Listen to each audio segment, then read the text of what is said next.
Hello and welcome into the Bench Press. Here to bring you everything from James Nash School Sport to featured interviews are your hosts Adam, Kiani, Mitch and audio producer Will. We are the voice of James Nash School Sport. Let's kick off.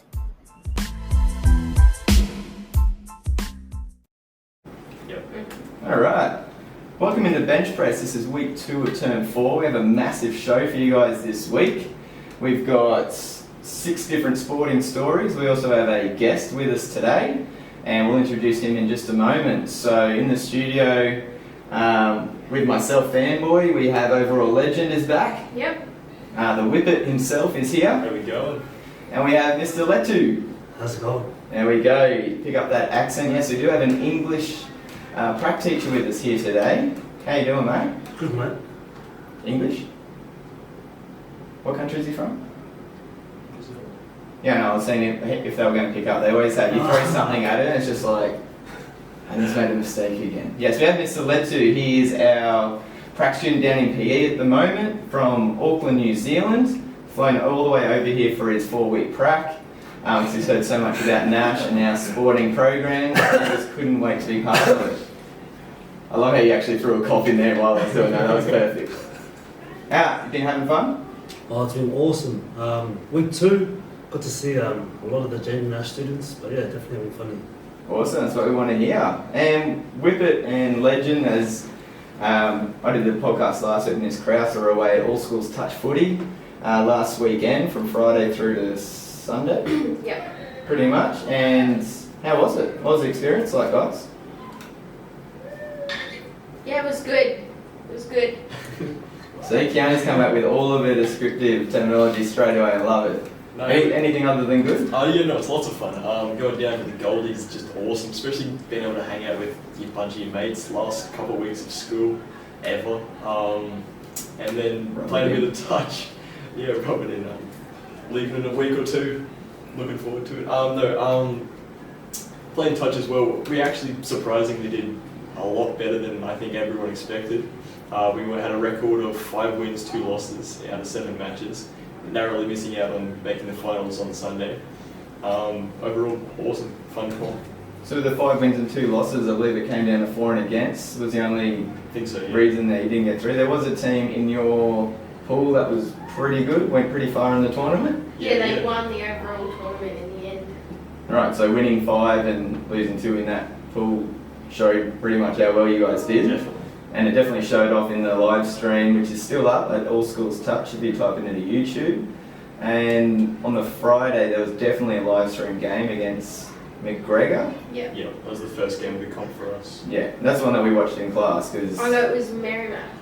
It was Merrimack first and then we versed McGregor later on in the day. Either or, they smashed them, which was awesome to watch in class. So Kiani, how did you and the 3 girls go in your all girls comp? It was 4 girls and we obviously You and the did, other 3, yeah, sorry. Alright, all good, let's keep going. we obviously did very well when we meant to have 6 players in the 4 girls comp, but I don't know, common sense didn't kick in. Yeah, she's talking about me just there, and Krause and I were I was under the impression we had a girls and a boys team. I didn't realise it was a mixed team, so it wasn't Kiani and 3 girls taking on teams of 6 and 7. We had an A-teens mixed team, and they're all playing together. That's hence why they did so well. So, And point out that Miss Krause is not here this week, and she will never be invited back. Yeah, right. oh, brilliant. Brilliant. No, but with the touch comp, it was like my 3rd year of going, and the team this year was very different to the teams we've had in the past. And there was a lot of different experience levels, but we all did actually play a fair, decent game of touch. Yeah, that is actually true. The reason why we weren't expecting to do as well as we did was because we had half of our team at least who hadn't really ever played touch before. So Learning as you go. And then those who played it in PE did find it very different when you're out of touch comp. It's very fast paced. Because everybody knows what's going on. Yeah. Yes, very much so. From what we did see in the live stream, very quick play, a lot of team play, and a lot of work around the ruck, especially Wilton and, or both Wiltons actually. And Jackson looking very serious. Is that in character for him? Always. Always, yeah, we know that. Shout out to Jackson there. Also over the weekend, we mentioned last week, we had our chess side go away to state titles, and they improved on last year by half a point. And I believe we've talked about the chess point system in past episodes. So you get a point for winning and half a point for a draw. No, you get nothing for not winning. We assume it's half a point for a draw. I don't know. We came last, but we had a very young, inexperienced squad, and we did improve our overall point tally by half a point from previous year. So a step in the right direction with chess. And the feedback from 1 Mile State School and other schools in the region, in that a lot of students will be looking at coming to Nash next year based on the strength of the chess side and how well Miss James runs that team and represents the schools. That's really good to know. Mr. Letoo, bit of a chess fan, ever played before? Yeah, I play a bit of chess. Really? Yeah. Enjoy it? Yeah, I don't mind. Oh wow. Maybe we should have a showdown, Staff Room, you versus Wardy. Does Woody play? No. Do you think Wardy plays? I've never asked him, I'm just assuming he doesn't play. Yeah, I don't No mind. way doesn't play. No way? Too much thinking. Powley would give it a go. Yeah, could do. Could do. Alright, I'll bring a board in Monday, we'll have a bit of a showdown. Sounds good. And just picture Wardy pick up his strong across the room after like 2 moves. What else did we have going on? So, Cody Bernard, one of our year 10 boys, Yes. and Tyler Mason, one of our year 8 girls, or 7 girls, 100% sure, paired up in the state lawn bowls championships and actually came away with a gold medal.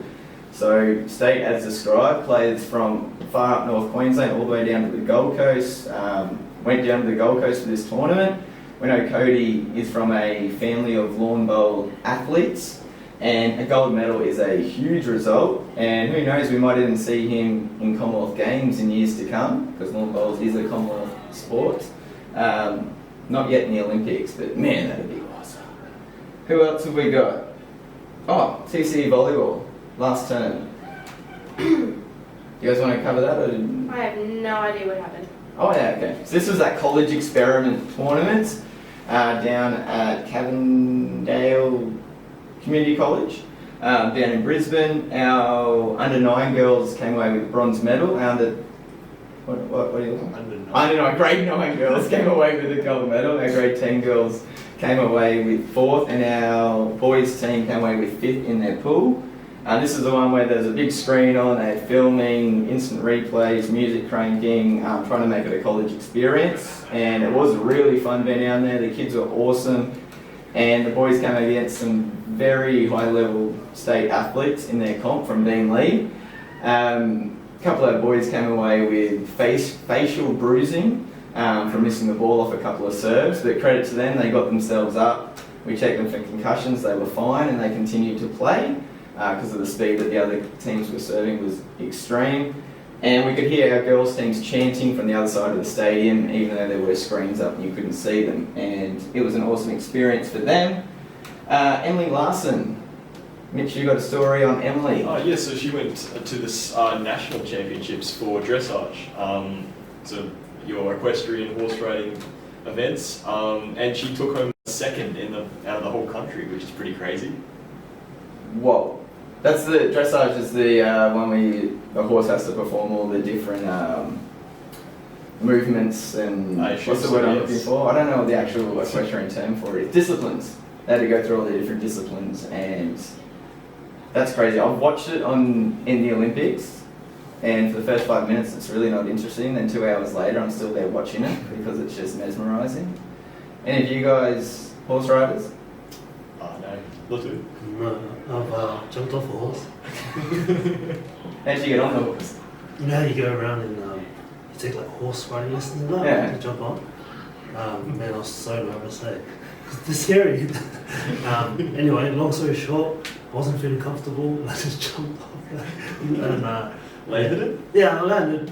Okay, that's all that I matters. just said, yeah, I think there's enough to jump back on. I think that's show jumping. That's a different discipline. So for those, we are filming this one, so the second one that goes up on YouTube. Mr. Letoo is not small. He's a big fella, so I'm guessing this would be a pretty big horse. Yeah, it's big horse. Yeah, biggest one you've ever seen. Biggest. Yeah, massive. The whole stable. Big one. Yeah, I'm a great horse rider as well. No. What else we got? David Olsen.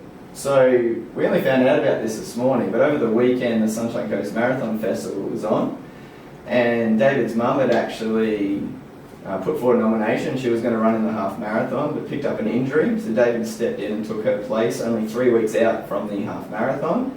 So didn't have a lot of training, and he ended up running 1 hour 29 minutes for 21 kilometres, which is really quick, and came second in his age group by only 6 seconds, and came 101st out of 1,800 participants. That's in every age group, so taking on all the open runners as well, which is an absolutely extraordinary achievement. That course is very flat and it's very hot, so we already know David's an extremely good long distance runner, but even doing that, an hour 29 over 21 kilometres is crazy fast for someone who's had 3 weeks worth of training.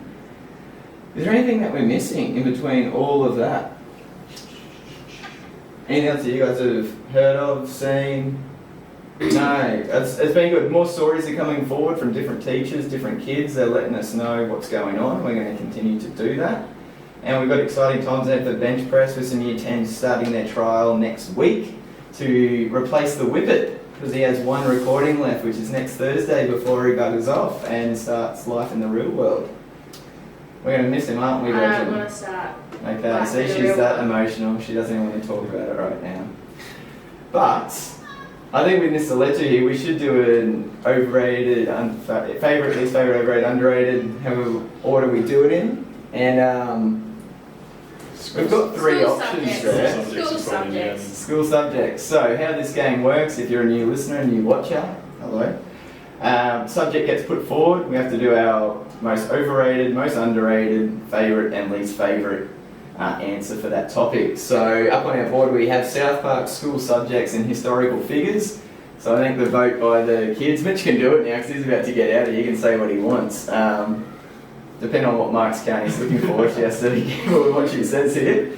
But we'll go with school subjects. So, most overrated school subject. I'm so not going first on this one. Would you count a study line as a subject? No, that is cheating. That does not count. No. It does not. It doesn't? It's not a subject. You don't get a grade for it. Okay. Cancel that out We're there. doing overrated Yeah. Overrated. mathematics. Alright. There we go. Dropping the bomb early. County style. Now, justification.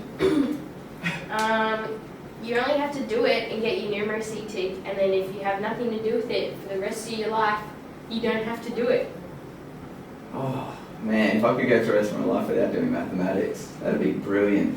I mean, mortgage and petrol and a budget. Oh, well, obviously you do interest and like that, but I'm never going to use a two-way table in my life or a scatter plot. What am I going to use a scatter plot for? Nothing. Okay, there we go. I was trying to. I use it quite a bit, Once but I we'll all get- have different. Once you Well, get your different. numeracy tick, you don't have to use it anymore. So you don't even have to do it at school. Yeah, that's true. It's a underlying thing that not many people know. We didn't just let out that on the No, we podcast, but can't. anyway, it's all good. I love how it's with numbers. And it's one of like the hardest subjects to spell. But anyway, Mitch. No, mathematics. Oh, Anyway, okay. off we go. Oh, no, you have to skip me for a second. Mr. I'm Letoo. still trying to think. Hey, Yeah. all my subjects I enjoy. Oh, there we go. Overrated. Okay, this is from a student point of view, not me now teaching it, but biology in high school was a bit overrated. But probably in my own head, I was full on thinking it's going to be animals and anatomy and humans and all that sort of stuff. My Year 12 biology teacher, I just loved plants. So I think out of the entire course, 80% was on plants. Unfortunately, I still well, not unfortunately, but weirdly, I still remember a lot of it. But I remember being extremely let down from that experience, and then having her as one of my Prac teachers when I went on Prac, which meant I got to do it all again. So definitely biology is overrated from me, from a student point of view, although I do love teaching. I think overrated probably be textiles for me. Oh, I don't know if that's Sewing sewing stuff, parts. yeah. Yeah. What's textiles? Sewing Homemade. and making. Oh, yeah, cool. So yeah, we call it home economics. All right. Okay. New Zealand we call it textiles. Is that was that a junior subject for you? Um, Like junior school? Junior, yeah, junior. they rotate through your options, like Yeah, in tab, yeah. and that was one of the subjects you could choose, and I chose it thinking, good to go, but didn't really enjoy it. What did you do? Did you do So sewing? yeah, you sew clothes. You make like little pockets and stuff, little sweaters. Oh. I haven't used any of those skills now. No, that's what you do. I pretty much just buy all my clothes. Like, I don't make them. But yeah, if I'm really nitpicking the subject, then they'll probably be. Yeah. Cool. I remember getting banned from the sewing machine, so I was the only kid in the class doing hand sewing while everyone else had a sewing machine. So yeah. I think mine follows the same sort of line as Hoy. I remember in grade, I think it was 9 or 10, I wanted to pick food and nutrition, and then the first semester was sewing, and it was so weird. There was like it was just, yeah. Total I could letdown. not understand why that was a thing, but yeah, that'll be mine. Did you listen to subject selection talks? Probably not. Yeah, that's alright. Over then. Underrated. Legal studies. Oh, it must be the teacher that makes it so enjoyable. It's not the teacher that makes it enjoyable. Why is it underrated then? Because no one picks it. Everyone thinks it's like a boring subject and it's not very much fun. But it's like one of my favourite subjects. And even I thought it wasn't going to be that fun. But it's actually pretty good. You learn about things that actually help you in life. There you go. Props to legal studies. There we go. Props to Miss Chris. There we go. Underrated. What do you got? Mine would be literacy. It's really good for your ATAR. It's one of the top subjects for ATAR, and it's not too difficult if you can write. And the teachers really help you out, like the great teachers on it. Good subject. You get to study. It's just underrated. No one picks it. You have to be smart for it though. That's a point that you have to add in. Okay. I was going to say, it sounds like English with a spare. So that's one of the. You can write about anything for most of the assessments, like video games, movies, cartoons, anything. Yeah, it's sick. Just listed like all things I have no knowledge about, but it sounds really good that you get that much freedom. Cool. Underrated. Woodwork for me. I always liked working my hands, practical kind of projects. Like textiles. Yeah, but not so much textiles, but this particular one is called Wood 2. So it was a senior selection that you could choose, and you could pretty much build whatever you wanted, but not many students chose it. I built my mum furniture, I built her tables and chairs, and she still has it to this day. So I go home and she's like, "Here's your little chair you made me." Oh, That's awesome. Yeah, I'm not going to mention anything that will. Underrated. English. Which is weird, because I think English and maths still have a rep of maths being something that more guys like, and English being something more girls like, and results back that up and everything. I really loved English at school. I didn't see why it got such a bad rap. I love poetry. It's one of my weird things, and I got an A in poetry every time, and it kind of carried my marks in other sections of English. But I like the freedom that you got. Maybe as a teacher I had in high school, but I think English is underrated. Favourite. How about we go favourite, least favourite, boom boom, just back to back. Favourite, least favourite. Yeah. Skipping. Alright, Mitch. Anyway. Favourite PE, least favourite maths. Oh, exact same. Favorite PE, least favorite maths. Yeah. Alright, favourite ancient history, least favourite maths. Yeah. Sorry. I could have said chemistry was my worst subject, but I really enjoy it now that I'm not asleep in class and learnt about it. What if I have two least favourites? So. Combine them into one name. And I have two favourites. Combine them into one name. Legal activity. An illegal activity. Legal activity and English mathematics. I love it. I heard it right here. Linguist mathematics. Going to be on the school curriculum next year. That's my least favourite. English I'm still trying to think of the two favourites together. Rec and legal? No. Legal and physical activity. Oh, that's physical education. Oh, legal education. oh, there we go. Cool. I'll claim that. Cool. That's one of our biggest shows, but we did have a lot of success stories to get through, which is awesome. Next week we're going to have another guest speaker. There is another Prac teacher in P at the moment. He's actually silently standing in the room watching us right now. We're going to introduce him next week. He'll won't be going in cold like Mr. Letoo. But thank you very much for jumping on. I hope the rest of your prac and the rest of your uni course goes well, and wish you all the luck for your future endeavours. Thanks for having me. It's alright. And Wippet, you've got to study, and Legend, we've made you late for class, so you better get out of here. We'll see you guys next week. See you Bye. later.